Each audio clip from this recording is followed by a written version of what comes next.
जरूरी सूचना है आप सभी स्टूडेंट्स के लिए। स्टडी फॉर सिविल सर्विसेज का Android app Google play store में आ चुका है, उसको प्लीज तुरंत इंस्टॉल कर लीजिए। और अगर आप स्टडी फॉर सिविल सर्विसेज के सिर्फ ऐप से कोई भी कोर्स, कोई भी पीडीएफ परचेस करते हैं तो उसमें अप्लाई कूपन, अगर आप ज्ञान सर जो है आप उसमें अप्लाई करते हैं, ये कूपन कोड है, तो उसमें 20% फीस तुरंत माफ हो जाएगी। मतलब 20% डिस्काउंट तुरंत उसमें लग जाएगा। ज्ञान सर लिखना है, नॉर्मली ज्ञान सर, स्मॉल लेटर में है सब कुछ, कोई स्पेस नहीं, कोई कॉलम नहीं, सिर्फ ज्ञान सर, GYANSIR। इस तरह से अगर कूपन कोड लगाते हैं आप ऐप में बाई करने से पहले, जो अप्लाई कूपन वाले में आता है, तो 20% का डिस्काउंट तुरंत मिलेगा। वीडियो देखिए। दोस्तों एक बार फिर से आपका स्वागत है यूपीपीएससी बेस्ट ऑनलाइन कोचिंग के इस यूट्यूब चैनल पर। फ्रेंड्स, आज की इस वीडियो में हम लोग मुगल प्रशासन में परगना प्रशासन का डिस्कशन करेंगे। यह क्लास काफ़ी इंपॉर्टेंट है सभी प्रकार के स्टेट एग्जाम और वनडे एग्जाम्स के लिए। तो चलिए दोस्तों, बढ़ते हैं आज के इस इंटरेस्टिंग सेशन की ओर। इससे पहले आप वीडियो को लाइक ज़रूर कर दीजिएगा, और अगर आपने चैनल को अभी तक सब्सक्राइब नहीं किया तो सब्सक्राइब करना ना भूलिएगा। देखिए, पिछली क्लास में हम लोगों ने अकबर के प्रांतीय प्रशासन की चर्चा की थी, इसके बाद सरकार प्रशासन का चर्चा किया था। अब आगे यहाँ पे दिया परगना प्रशासन। देखिए, सरकार का विभाजन अनेक परगनों में हुआ था। जो सरकार था उसका विभाजन अनेक परगनों में हुआ। 18वें वर्ष अकबर ने परगने की आय 1 करोड़ दाम, मतलब यहाँ पे 2.5 लाख रुपए निर्धारित किया। देखिए, 1 करोड़ दाम का मतलब होता था 2.5 लाख रुपए। इसी समय परगने में आमिल की नियुक्ति हुई, जिसे लोक भाषा में करोड़ी कहा गया। जो परगने का आमिल होता था इसे करोड़ी कहा जाता था। इसकी नियुक्ति अकबर के 18वें वर्ष के शासन के दौरान हुआ था। अकबर के साम्राज्य की खालसा भूमि पर कुल 182 करोड़ी नियुक्त किया गया था। अकबर के शासनकाल में अमीर सूबे का प्रमुख अधिकारियों में से एक था, जबकि शाहजहां ने परगने में अमीन की नियुक्ति की थी। देखिए, अकबर के समय में जो खालसा भूमि थी इस पर 182 करोड़ी नियुक्त किए गए, मतलब 182 परगना बना और प्रत्येक परगना में 1 करोड़ी नियुक्त किया गया। अकबर के शासनकाल में जो अमीर होता था यही सूबे का मुख्य अधिकारी हुआ करता था, जबकि शाहजहां के समय में परगने के अधिकारी अमीन के रूप में नियुक्त किए गए। आगे दिया दोस्तों, औरंगजेब ने ग्रामीण क्षेत्रों में जजिया की वसूली हेतु अमीनों की नियुक्ति की।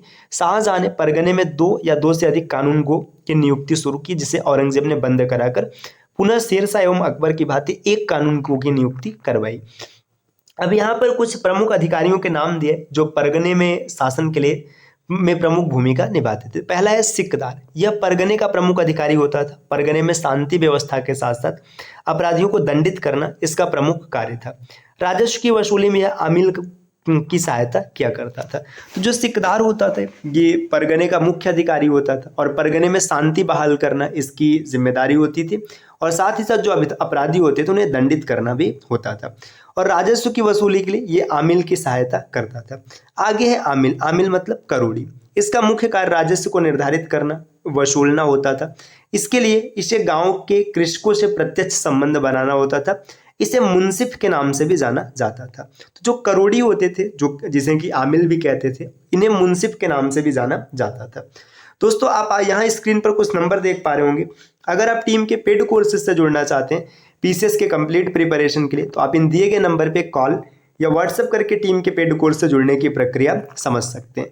इसके अतिरिक्त ये ज्ञान सर का व्हाट्सएप नंबर है, आप यहाँ से व्हाट्सएप के माध्यम से जानकारी ले सकते हैं। और जिन दोस्तों ने अभी तक स्टडी फॉर सिविल सर्विसेज का एप्लीकेशन इंस्टॉल नहीं किया वो जरूर इंस्टॉल करेंगे, ताकि आप किसी भी कोर्स को परचेस करते समय प्रॉपर डिस्काउंट का लाभ ले सकें। आगे दिया दोस्तों कानून को। यह यहाँ पे दिया भूमि का लेखा, मतलब केवल फारसी में रखता था। यह पटवारियों का प्रमुख होता था। आज के समय में भी आप कानून को पद को देख सकते हैं, है ना। तो यहाँ पे दिया फौतदार। ये परगने का खजांची होता था। खजांची मतलब कैशियर हुआ करता था। कारकुन, ये क्लर्क मतलब लिपिक के रूप में कार्य किया करता था, इसे कारकुन कहते थे। नेक्स्ट है मौजा, मावदा या फिर डी। ये गाँव को कहा जाता था। गाँव को मौजा कहते थे या मावदा या फिर डी नाम से जाना जाता था। मुकद्दम या पटेल, ये गांव का प्रधान होता था, इसे मुकद्दम कहते थे। पटवारी, राजस्व विभाग का सबसे निम्न अधिकारी। आज के समय में भी आप पटवारी पद को देख सकते हैं ना। अशरफ, मुगल काल में कुलीन वंश के व्यक्ति को अशरफ कहा जाता था। और अहदी, ये बादशाह के व्यक्तिगत सैनिक होते थे जिन्हें अहदी कहते थे। जामा ए कामिल, परगने में लगान वसूलने वाला अधिकारी जामा ए कामिल के नाम से जाना जाता था। आगे सवा निहगार, है ना। जिला सरकार स्तर पर जागीरदारों पर नजर रखना और समाचार भेजना, ये सवा निहगार कहलाता था। तो अकबर के माफ कीजिएगा दोस्तों, मुगल वंश में किस प्रकार की प्रशासन व्यवस्था थी, प्रांत की प्रशासन कैसे थी, सरकार की प्रशासन कैसे थी, परगना की प्रशासन कैसे थी और उसमें कौन से अधिकारी कार्य क्या करते थे, सबके बारे में हम लोगों ने विस्तार से समझ लिया। अब यहाँ पर मनसबदारी व्यवस्था के बारे में बात किया जा रहा है। देखिए मनसबदारी की परिभाषा थी, मनसबदारी व्यवस्था को मुगल साम्राज्य का इस्पाती ढांचा कहा जाता है। तो मुगल साम्राज्य का इस्पाती ढांचा क्या है, मनसबदारी है। अरबी भाषा के शब्द मनसिब से मनसब की उत्पत्ति हुई, इसका अर्थ पद या श्रेणी होता है। मनसबदारी एक एकल सेवा थी जिसमें असैनिक एवं सैनिक दोनों प्रकार के उत्तरदायित्व जुड़े होते थे। अब देखिए मनसबदारी व्यवस्था दशमलव प्रणाली के आधार पर थी। मनसब का आवंटन आनुवंशिक आधार पर न होकर योग्यता के आधार पर किया गया। मतलब जो मनसब है यह आनुवंशिक के आधार पर नहीं, योग्यता के आधार पर किया जाता था। मनसबदारी व्यवस्था शासकीय नियुक्ति द्वारा संचालित होती थी। किसी को मनसबदार नियुक्त करने की याचिका तजवीज कहलाती थी। मनसबदार नियुक्त किया जाए जो याचिका होती थी इसे तजवीज कहते थे। अबुल फजल मनसबों की संख्या 66 बताते हैं, लेकिन उन्होंने सिर्फ 33 मनसबों का ही उल्लेख किया है। संख्या तो बताते हैं 66, लेकिन उल्लेख कितने का है, 33 का। इससे सही तथ्य उद्घटित होता है कि अकबर ने मनसबों को 66 श्रेणियों में विभाजित किया था, परंतु व्यवहार में 33 ही प्रचलित थे। अपने शासन के 40वें साल में अकबर ने मनसब में सवार जोड़ा, मतलब जो मनसब होते थे इसमें सवार शब्द जोड़ा। आगे जात मनसबदारी की शुरुआत 1575 से चल रही थी। मिर्जा शाहरुख पहला प्रमुख मनसबदार था जिसे 5000 जात और 2000 सवार पद मिला था, है ना। आगे यहाँ पर दिया सबसे कम मनसब 10 था, सबसे अधिक मनसब 5000 का था। अब यहाँ पर दिया कि भारत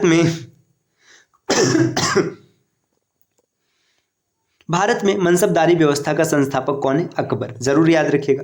शुरुआत कब होती, 1575 ईस्वी में। अकबर के शासन के 19वें वर्ष में ये प्रारंभ होता है। जात, अब देखिए जात पीछे आया था, इसका मतलब क्या है, जात का आशय पद या प्रतिष्ठा है। जात से एक व्यक्ति के निजी पद का और उसके देय वेतन का निर्धारण किया जाता था।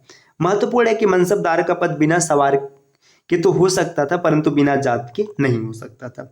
आगे दिया सवार। अब सवार की बात करेंगे। सवार क्या है, देखिए यहाँ पे एक मनसबदार के अधीन कितनी सैनिक संख्या होगी इसका निर्धारण सवार से होता था। जात एवं सवार के आधार पर 1595 ईस्वी में मनसबदारों को 3 श्रेणियों में विभाजित किया गया। प्रथम श्रेणी जिसके पास 5000 जात और 5000 सवार को रखा जाता था। द्वितीय श्रेणी 5000 जात लेकिन 3000 सवार होते थे। आगे देखिए तृतीय श्रेणी में 5000 जात लेकिन 2000 सवार होते थे।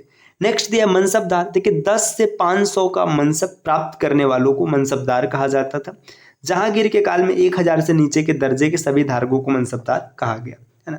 अमीर की बात करेंगे तो 500 से 2500 का मनसब जिसे होता था उसे अमीर कहा जाता था। अमीर आजम 2500 से अधिक का मनसब जिसके पास होता था उसे अमीर आजम या उम्दा आजम कहा जाता था। नगद वेतन प्राप्त करने वाले मनसबदार नगदी कहलाते थे। मुसादत, अब देखिए मसादत की बात करेंगे तो अग्रिम वेतन मसादत कहलाती थी, जैसे आज एडवांस मिलता है ना। यहाँ पे मुतालबा का मतलब है शाही खजाने की मांग, है ना। बरावर्दी, यह भी मनसबदार को प्रदत्त अग्रिम वेतन था जिसे दाग निरीक्षण के बाद काट लिया जाता था। मुहाशिबा, है ना, मनसबदार द्वारा स्वीकृत मनसबदार के दावे।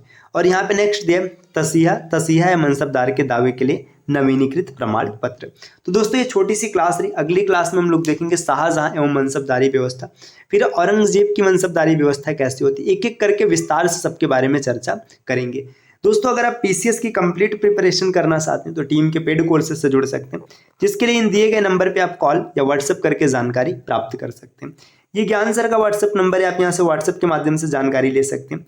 और जिन दोस्तों ने अभी तक स्टडी फॉर सिविल सर्विसेज का एप्लीकेशन इंस्टॉल नहीं किया, आप जरूर इंस्टॉल कीजिएगा, क्योंकि एप्लीकेशन के माध्यम से किसी भी कोर्स को परचेस करने पर आपको 20% का डिस्काउंट देखने के लिए मिलेगा। मिलते हैं दोस्तों आपसे नेक्स्ट वीडियो में कुछ नए इन्फॉर्मेशन के साथ, तब तक के लिए नमस्कार।